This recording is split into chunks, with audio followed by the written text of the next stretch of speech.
Okay, so let us go back to 2011. You probably remember that as the year that Obama was gearing up for his reelection campaign. And related to that campaign, Hillary Clinton announced a pivot to Asia in October of that year in Foreign Policy magazine journal. Well, as our author today, one of two authors, points out up front, since then, military forces are distributed about the same as before. Diplomacy has had its ups and downs. And the TPP, the Trans-Pacific Partnership, remember that? Not a win for the pivot, shall we say. So, what did happen in the interim? China has made stunning gains economically and geopolitically, but there's also a really big war now in Europe and darn close to one in the Middle East. Is it time for another pivot? Could that even be feasible? Tonight, we're going to look to our guest speaker, former Ambassador Robert Blackwill, to help us answer some of those questions. So good evening, everybody. Welcome to tonight's Chat and Chowder. My name is Mary Eintema. I'm president of World Boston, and we are delighted that we are back after the summer and that you're joining us, whether you're in the room or on the Zoom, or Zoom, I guess, to maintain the New England accent. Before we get started, a few reminders. As you may know, the mission of World Boston is to foster international engagement and global cooperation. So thank you for being part of this mission. Right away, we have to thank our folks, our hosts at Foley and Lardner for sharing this beautiful venue. I also want to shout out my colleague, Harrison Zyberg, our manager of global engagement programs, along with other great World Boston colleagues. World Boston staff and board members, raise your hands, yay. And of course, we thank the Lowell Institute. We were just talking about this. They support Chat and Chowder and the Great Decision Series, as well as our annual State of the State Department program. And it means that you, everyone you know, can attend free of charge. But free of charge does not mean free of cost. These programs take a lot of resources. So we really encourage everyone, and I'm not joking, supporting World Boston at $25 and above makes a huge difference. Plus, you get this extremely stylish pin. And shout out to those who recently donated: Maureen Hurley, George King, Henry Breyer, and Ruel Liebert. Sorry. You can make a tax-deductible donation to World Boston at any time. Or how about now? You can simply scan the QR code and do that. Also, you please should consider sponsoring World Boston at a slightly higher level. Sponsorship is critical to our annual survival. And the way to do that is get involved in our consul's reception, which is coming up on October 30th. Before that, however, on Wednesday, just 2 short days from now, we look forward to staying in Asia with our next Great Decisions program, this time at the Boston Public Library on the topic of understanding Indonesia. We're excited to be hosting former U.S. Ambassador to Indonesia, Robert Blake Jr. Then October 8th, we'll be hosting Chat and Chowder back here with Abby Williams of the Fletcher School on his new book, Kofi Annan and Global Leadership at the United Nations. And then, yes, I did mention the consul's reception, October 30th, and I would love to tell you a lot about that and hope to see you there. Of course, you can register for all of our upcoming programs on our website or by using QR codes on the flyers around the room. And sorry about my phone. It's also the way that I'm staying in touch with my colleagues. However, it helps if I turn it off. So sorry about that. Note on housekeeping: when we turn to audience Q&A, please raise your hand, and when I call on you, my colleagues will bring a mic to you. We'll try to take several questions from our Zoom audience as well. So people on Zoom, submit your questions to the Zoom Q&A box. Now, at long last, tonight's program, we are really thrilled to be joined by Ambassador Robert Blackwill. For the sake of time, I'll abbreviate his impressive bio, but you can read it on our website. He is the Henry A. Kissinger Senior Fellow for U.S. Foreign Policy at the Council on Foreign Relations. He served as Deputy National Security Advisor for Strategic Planning under President George W. Bush, as Presidential Envoy to Iraq, and Ambassador to India from 2001 to 2003. He is the recipient of the German government's Commander's Cross of the Order of Merit for his work on German unification at the White House in the George H.W. Bush administration. He has many previous books and studies. I'll just mention recent works, War by Other Means, Geoeconomics and Statecraft from 2016, and Lee Kuan Yew, The Grandmaster's Insights on China, the US, and the World, 2013. I also want to point out his illustrious co-author, Richard Fontaine, who, as many of you know, is CEO of the CNAS, for the Center for New American Security, thank you, and previously foreign policy advisor to John McCain. So we're in excellent hands tonight. Ambassador Blackwell, thank you for being with us. Thank you very much. Well, Richard, speaking of Indonesia, Richard sends his best. He's in Indonesia.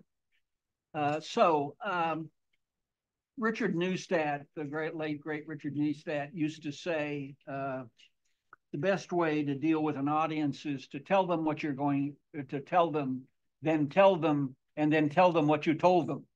Well, hey, maybe he was dealing with Harvard students, and so it's not necessary here. But let me start by saying that for those of you who were born after 1962, and I see some of you, and I can guess others, you're in the most dangerous international situation of your lives. And you are the ones who, over time, are going to have to deal with it, not the ones who are older. If I have to leave you with just one, those of you who were born after 1962, and of course I picked that date because that's the Cuban Missile Crisis. And when Jack Kennedy asked Max Taylor what did he think were the chances of a nuclear war, he said 1 in 3. Which of course is enormously high. And it only took the smartest guy in the room and all of these tapes, he too taped like his predecessors and successors. It took the brilliance, and I pick my words carefully, as a rock-ribbed Republican, it took the brilliance of Jack Kennedy to escape nuclear holocaust. He was smarter and more thoughtful and more creative than any of the many experts around him. And as I say, the transcripts are all available if you want to read them. So the pivot. This was a 2-year project that Richard and I undertook. Those of you who've written books know that there's postnatal depression after you finish for a while, and then there's elation that you have finished. So it was published in June by Oxford University Press. And I'm going to start with 5 points to try to sum up the beginning of the evolution of the pivot. My presentation, which won't be longer than 20 to 25 minutes, is in 2 parts. Well, what happened to this pivot that our chairman mentioned, and what do we do now about it? So let me start. First, this pivot was a radical change in the history of American grand strategy. Since our founding, when the French saved us during the Revolutionary War, the French Navy saved us, we've always been a Europe first country, always. Even when we were attacked at Pearl Harbor, within 2 months, FDR and the Joint Chiefs had agreed with Winston Churchill that our first priority would be the war in Europe, and which, if you think, is a curiosity given the Japanese had attacked us and the Germans hadn't. And so this was the first time in our country's history where an administration announced that Europe would not be the major priority for resources of all kinds, economic, military, diplomatic, but rather it would be Asia. Asia would now have the first claim to U.S. resources and attention. And here is the definition of the pivot, that the U.S. would shift resources from the Middle East to Asia, from Europe to Asia, and for the United States homeland to Asia. Never before. This made, in our view, Richard and mine, strategic sense then and makes strategic sense now. And let me just give you some facts. It's a mouthful, but it does set the context. It's difficult to overstate Asia's significance. So let me just give you numbers. By the way, Mike Bloomberg, his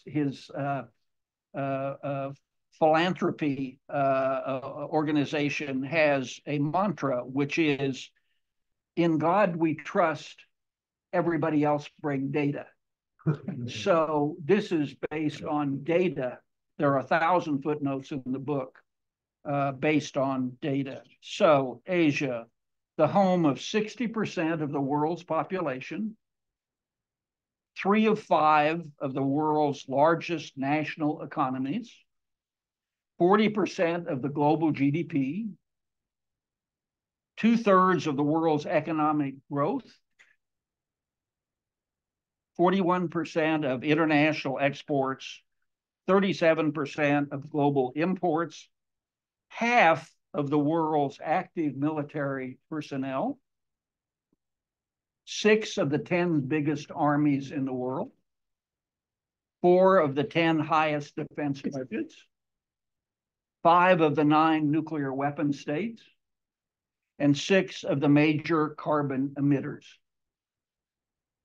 It is also, of course, the region where America's chief political rival is most active.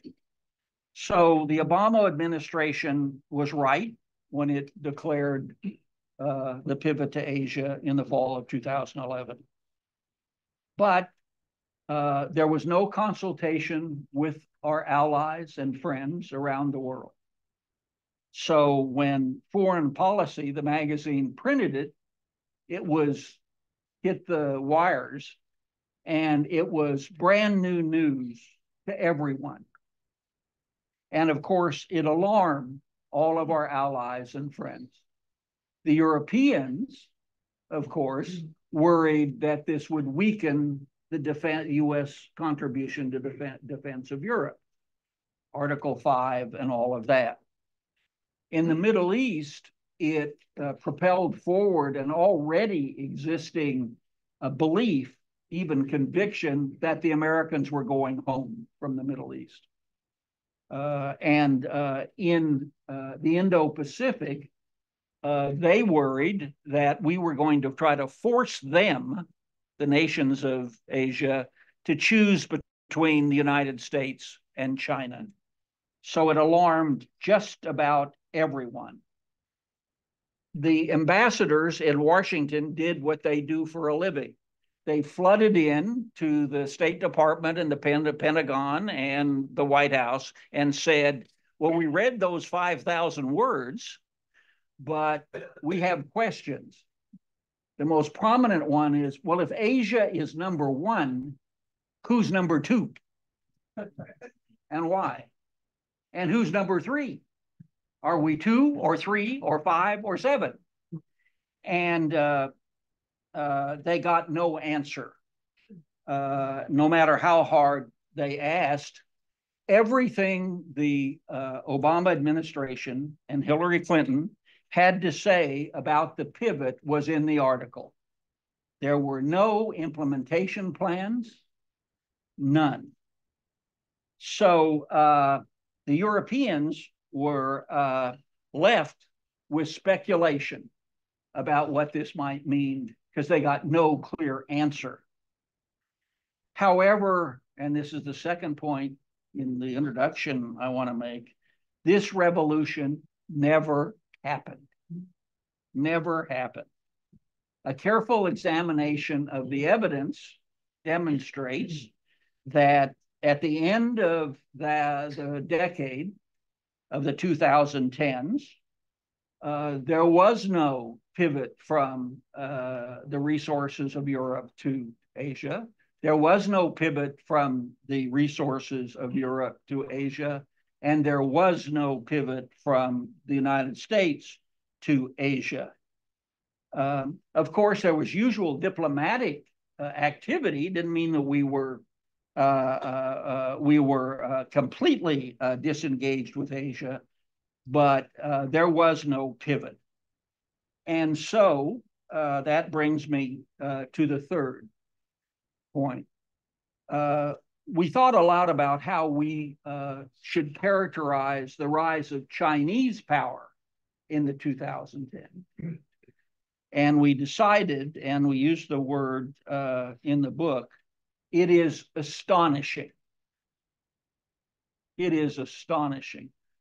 If you look back in history and try to think about what other major powers gained so much power and influence so fast, it is really difficult to think of very many examples. You might say Germany in the 1930s, but if you go back, and you can even go back to the Romans and Augustus, but there are very few examples of this extraordinary growth in power and influence, in military power, in economic power, and in diplomatic influence.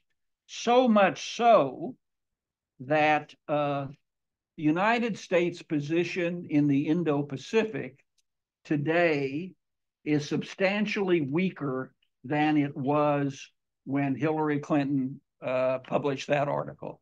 Substantially weaker. In every dimension, China is stronger and America is weaker.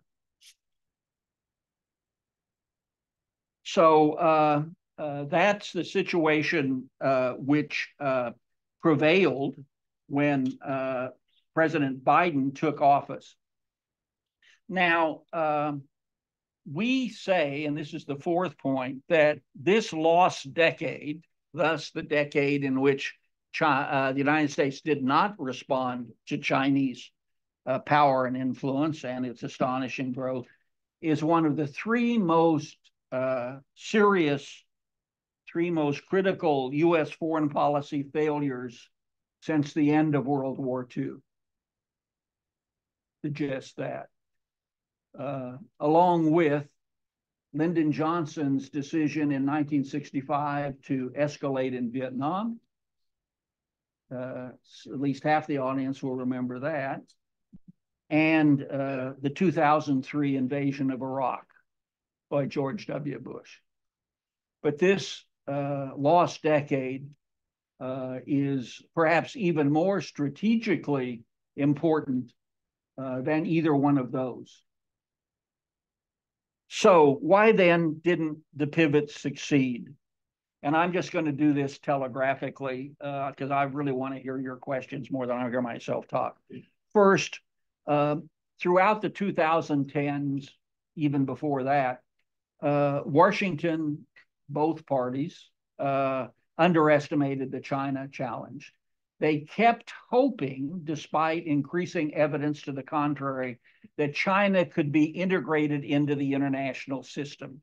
If only the United States and the West could think of incentives and disincentives to make that happen.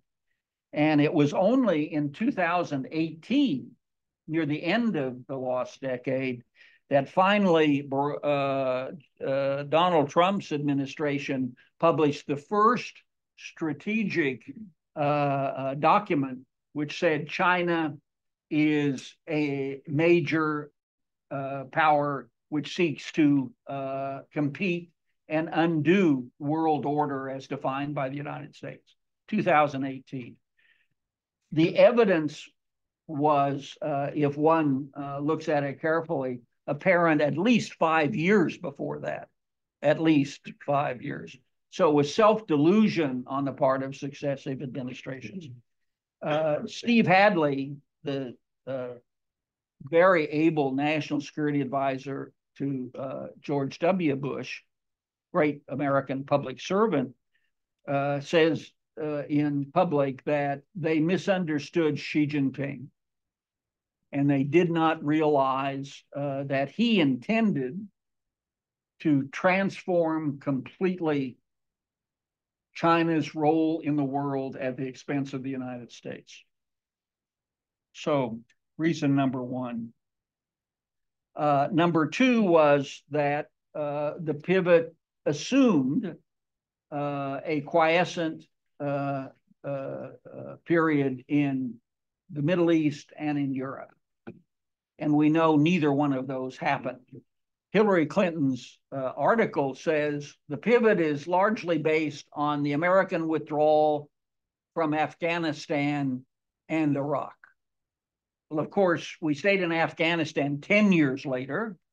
We withdrew from Iraq halfway through the 2010s, then had to go back in to deal with ISIS, with more troops than were there before the withdrawal. And then there was the disastrous intervention in Libya and so forth. So the rest of the world wasn't quiet. And it isn't quiet now, of course, with two major wars going on. I call Gaza a major war given the casualties. Third, it was interesting that when Richard and I interviewed nearly all of the principals who designed the pivot and said, tell us, no names here, they're all friends of ours and able people. Well, what was the pivot supposed to accomplish and how were you going to accomplish it? We got a different answer from everybody. There was no strategic articulation that was agreed within the administration, and certainly no effort to explain the pivot to the American people, who are largely oblivious to this in any case. Fourth, no American president put his wheel behind the effort. This was not like, say, 9/11, in which the American president spoke about it every week, as we know, every day, every month. We can speculate, I don't want to go into it now, why that was the case, but certainly if an American president, and this is 4 times at the White House, if the American president doesn't put his wheel, and perhaps we'll have a her wheel soon behind an initiative, every department goes off on their own and does what they want to do. And that's what happened. And finally, and this is something that we tried to think our way through, and I'll just do it epigrammatically. The Clinton administration attempted to, the Obama administration attempted to change American grand strategy with no crisis to generate the change. No crisis, no 9/11, no Pearl Harbor, no War of 1812, and so forth.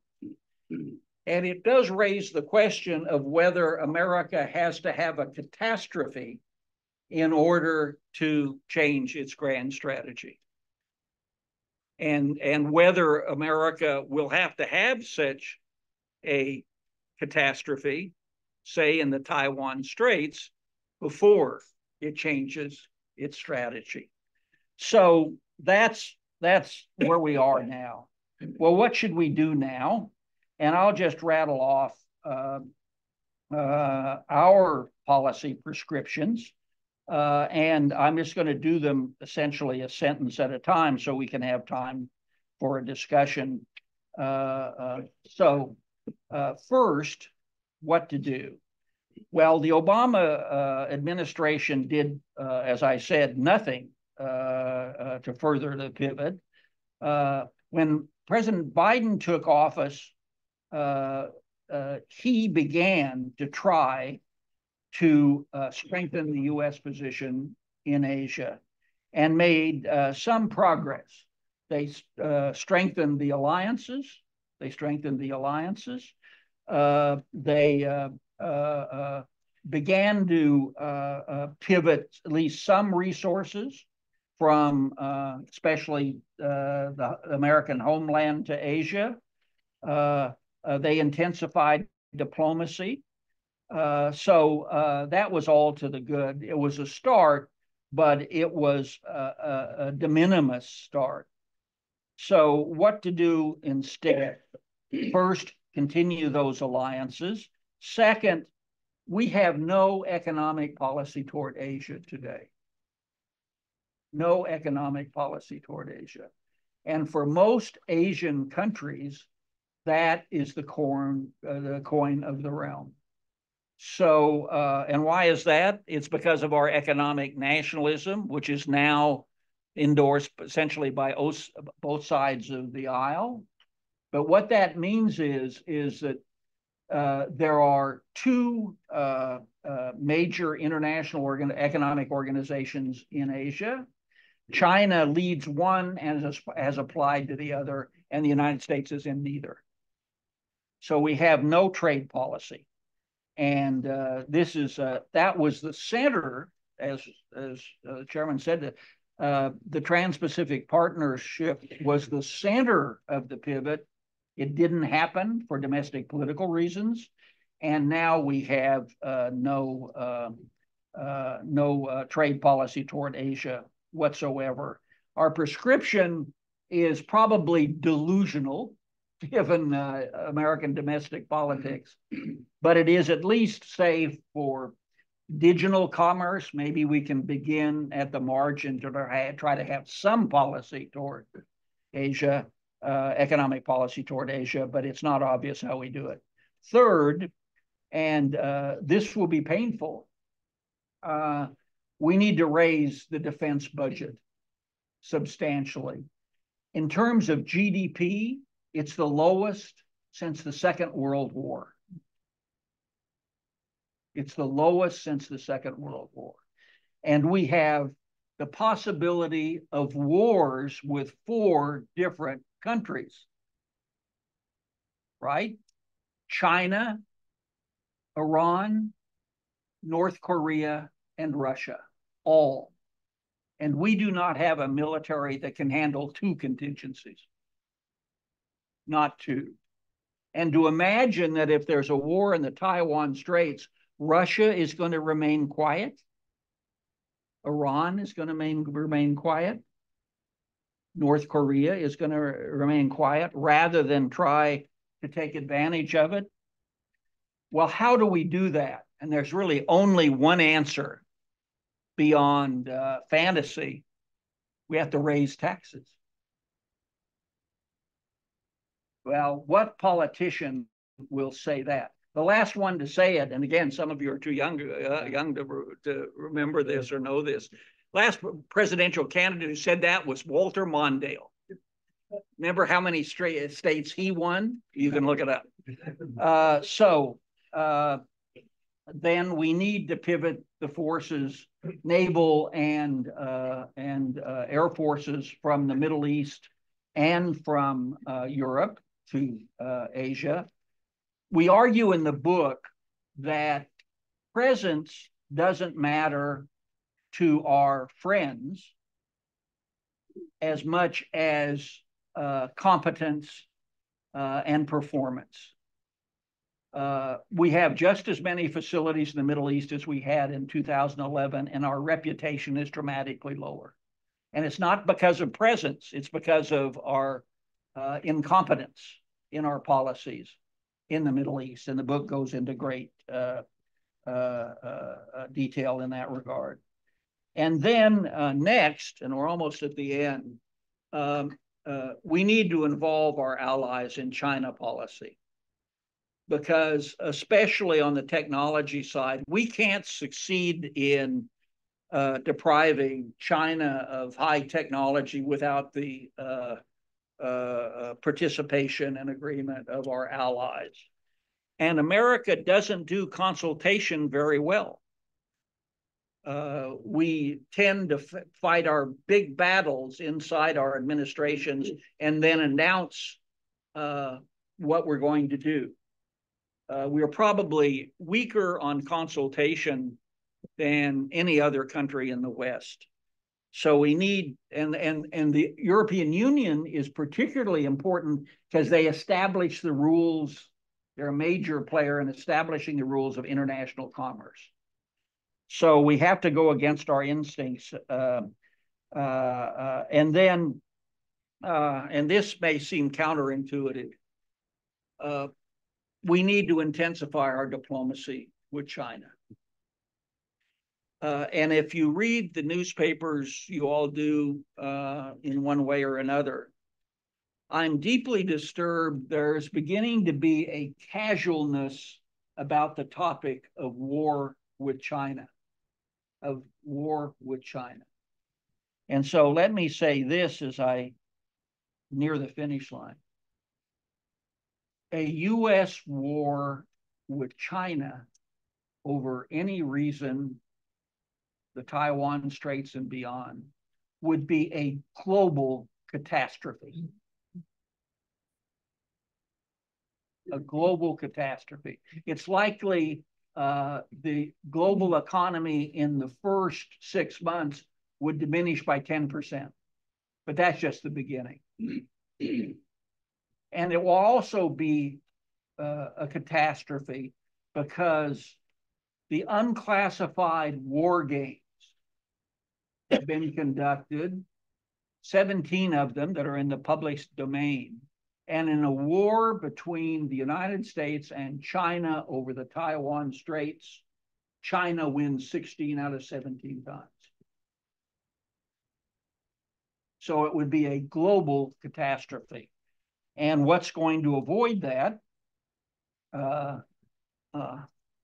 It's called, in olden days, it was called diplomacy.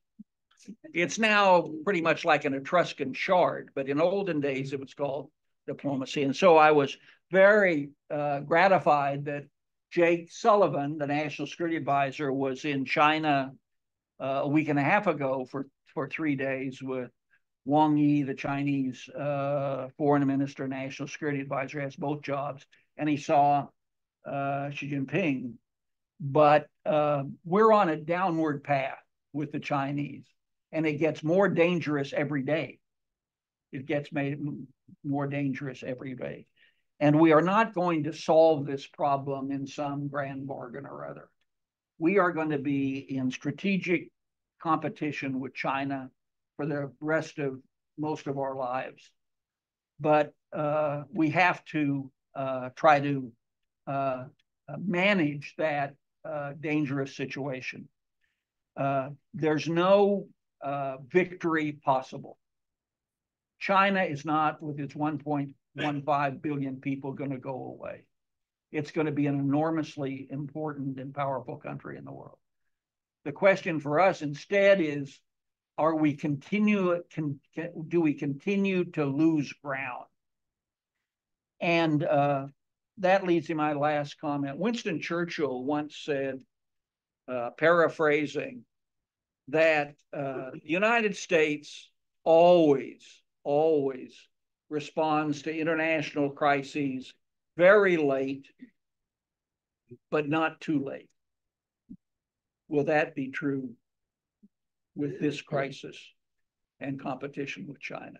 So thank you for hearing me out, and I look forward to your comments.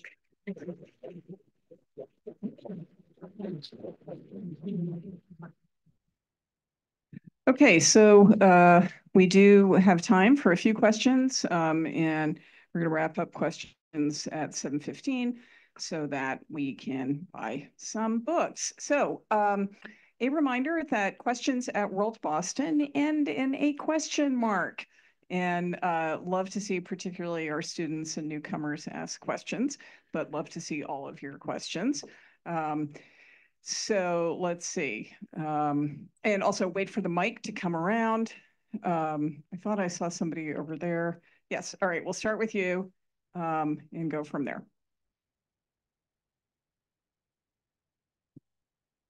Thank you. A pleasure being here. I'll make a quick couple of questions, both ending in a question mark. A question would be good, probably, given the Okay, number. so I'll choose one. In this calculation and in the panorama that you've described about the increasing importance of China, how does the US assess or balance how China is also using its influence in other regions, particularly in Latin America, to gain ground before the United States? Great, thank you. Well, that's an important question. China is the most the largest trade interactive nation with every country in Latin America today. And if you do the data and look at UN General Assembly votes, the Latin American nations overwhelmingly vote with China. And so we have neglected that. Same is true with Africa. The African nations, partly through the Belt and Road Initiative in both continents, has considerable influence, some of it coercive, but not all of it, in both Latin America and Africa. And we've been losing ground for 15 years.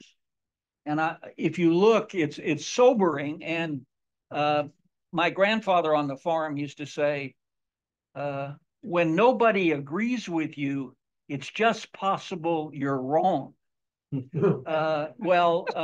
When we see these UN votes where we're outnumbered 10-1 by the nations of the world, I want to just think, because my grandfather, a well-known international strategist in Quinter, Kansas farming community, might be onto something there. But you're absolutely right. We're losing ground, and every year. All right, so the World Boston Brain Trust is over at this table. You pick which one is going to ask a question, and we need a mic over there, please. Okay, yeah, this you probably want to get in the middle. All right, so you right at that. All right, so Mary, please. All right. You mentioned that we need to increase our budget by our defense budget. Okay, let's say a miracle happens and we raise taxes so we can increase our budget.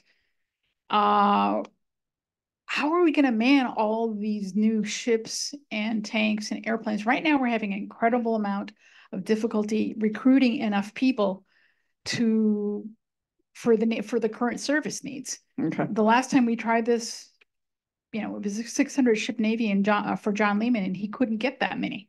Great, thank you. Well, first of all, the resources are necessary. Without the resources, Henry Kissinger used to always accuse the State Department of preemptive capitulation. Well, we can have preemptive capitulation on how we spend the defense budget, but the consequences of that are so disastrous that we have to deal with it. Well, what do you do? What is a business in a competitive environment? Many of you know it better than I do, is you raise the salaries, you raise the benefits. It isn't as if it's impossible to get a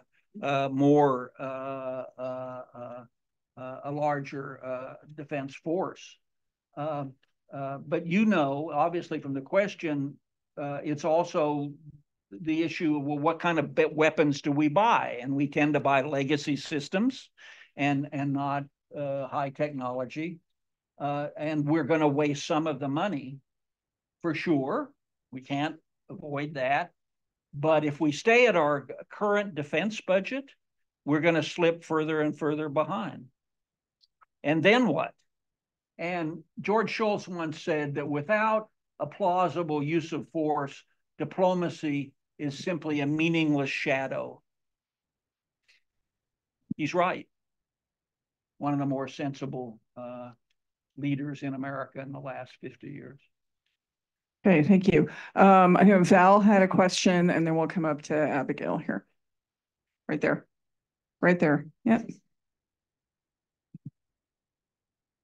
Thank you. That was really quite, incisive. You mentioned that any U.S. war with China would be a global catastrophe. But at the same time, you are calling for increased U.S. military spending and budget, and already it's very high in terms of absolute numbers, 800 bases around the world as well, and so on. That would be quite provocative to China. How do you square that circle? Well, let me say the budget, 24 budget is cut from the 23 budget. That's a fact. You're right to point out the dilemma, and because certainly China will not like a strengthened U.S. defense force. So then you're dealing with a matter of strategy and principle, okay? It is what is safest over the long term for the United States? Is it to be so worried about China's reaction that we minimize our own increase in strength, hoping they'll be benign with all this power and strength? Or do we try to build up the power and strength in order to increase the likelihood of diplomacy? Here is a fact that might be of interest. I mentioned that we could go to war in the next year with 4 different countries, some of which we would attack, some of which would attack us. But what is curious about it is in none of the 4 is there any diplomacy going on. Why? Why aren't the Chinese interested in stabilizing the situation and compromising? They are not. The Iranians, no. Iran and Saudi Arabia? Sorry? Iran and Saudi Arabia, that peace deal was... But I may say compromising with us. With us. Oh, yeah, they're certainly trying to improve their relationship with the Saudis at our expense, by the way. But I'm saying that in no case do we have active diplomacy with respect to these 4 adversaries with whom we might have a crisis. Then we ask the question, well, why is that? Why don't they think that diplomacy serves their interests?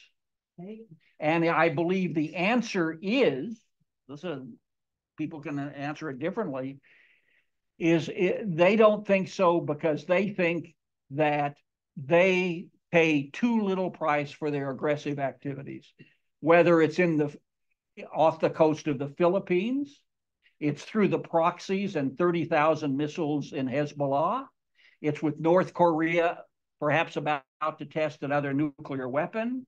In each case, now you could say, well, we don't have any diplomacy because it's all America's fault. Oh, it's all our fault. Well, those binaries probably usually aren't true, are they? In diplomacy or in life, right? They're probably not in 100% zero. But what we argue in the book is, paradoxically, if we increase our power and strength, we'll have a better chance to conduct diplomacy with our adversaries. Okay. But at least at the moment, they're not interested. They're not interested. We are interested. Jake Sullivan, we are interested. They're not interested. Okay, so we had a question here, Abby, and then we'll go to Will. Or Abigail, sorry. Thank you for your presentation. I had a question regarding development in Africa and how that's affected by China. I did research this past January in Cape Verde, and on the island of Fogo and Praia, it was very interesting to me how many of the construction signs were in Mandarin and how their university on the island of Praia was actually constructed fully by the CCP. With some of my professors that I worked with, they were talking about how it's definitely an issue at the time and it's not really being addressed by the US. What would be your advice? Thanks.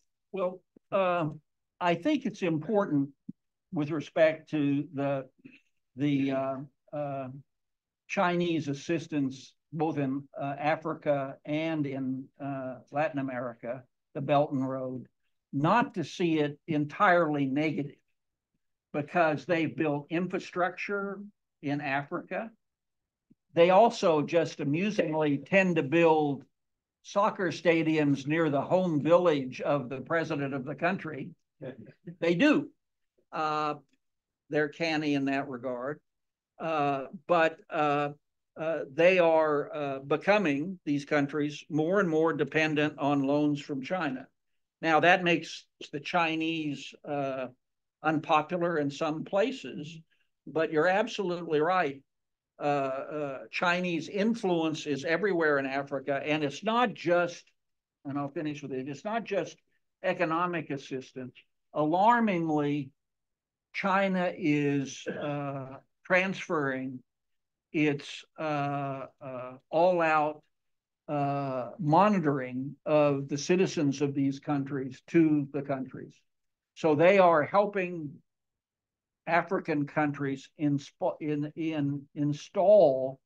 the capacity to monitor and punish their citizens for what the central government regards as subversive activity. So it is the issue with China now is very different than when Hillary Clinton gave that speech. She was able to say in that speech, I think correctly, that China was a challenge in Asia and that we needed to respond. China is now a global challenge. They're out to change the rules and practices of international behavior at America and the West's expense, at the expense of our values. They have a different set of values, and they mean systematically to alter world order. Okay. And they will do so unless we successfully, with our friends and allies, our fellow democracies around the world, and others that we can cultivate, they'll do so unless we form a coalition that will stop them, because that's clearly what their intent is. And the book, if you wish to look at it, goes into great detail on just this score. Okay, thank you. So we're going to roll right here. Let me see some more hands, just so I have a sense of how we're doing. One over there. Okay, thanks. Go right ahead. Thank you very much for your talk. You made some comments about the denial of technology to the Chinese. In view of the rapid increase in the level of Chinese investment in technology, the tremendous intellectual capital that they've developed over the last decade, it seems that the Chinese manufacturing technology, by all people who observe that industry, is going to, in fact, get to be equal to ours, even equal to the Taiwanese level eventually, and not in a very long term. So how wouldn't it be a better policy than what you suggest to, in fact, try to entangle us economically so that maybe some of our economic activity would have bigger impact on them? In terms of influence in the future, rather than to just try to produce another provocation? Well, there are a lot of loaded words in there, but I get the notion. Well, first of all, I always tell my students that they are not taught to answer a yes or no question with "I don't know." This is not part of our educational system. When they don't know the answer, they give a speech. So I am not the one to assess the competition, the high technology competition with China. Everything I say is derivative. I'm lucky if I get my computer to work without shorting out, okay? But I'll tell you what Eric Schmidt says, former head of Google, and you all know Eric Schmidt. He says that there has been a rapid turnabout in the last 3 years in this competition in favor of the United States. And it is partly affected by these constraints, but much more affected by American technological ingenuity in the private sector. So it's not the government that's doing this. Now, maybe you all know more than Eric Schmidt, and this is a controversial question. And to really know, you have to be, I would think, who do I go to first? I go to the titans of this technology. Maybe they're not objective. I just report that. As I say, I don't know. But on the issue of who wins this race, the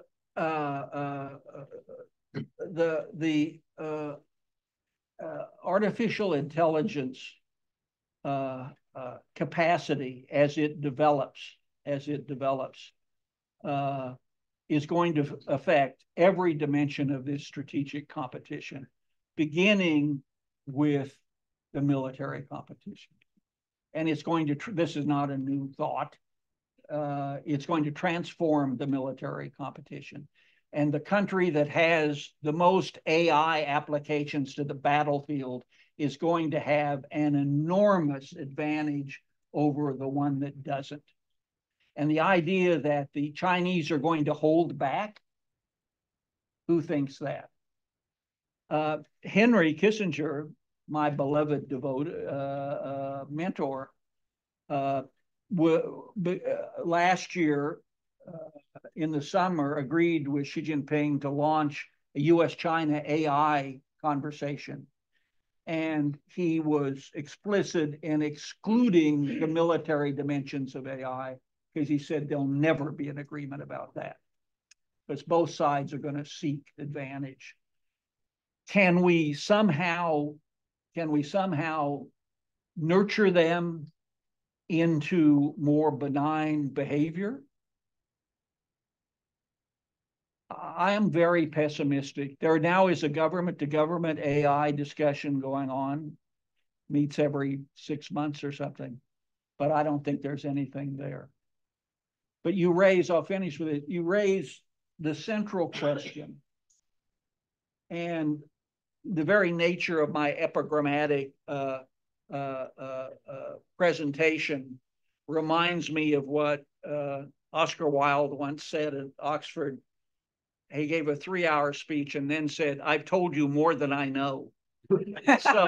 So you've experienced me telling you more than I know. Epigrammatic, it's more subtly discussed. But your question is absolutely right. And our colleague back over there who thinks America is to blame for everything,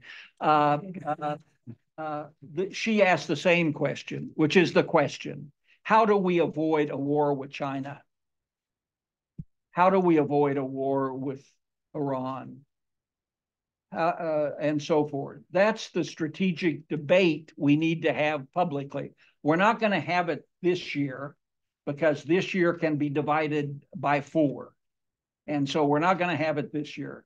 But the new administration, really, that's the central question they face. If it is the most dangerous period since the Cuban Missile Crisis, what's our strategy for avoiding conflict? What is it?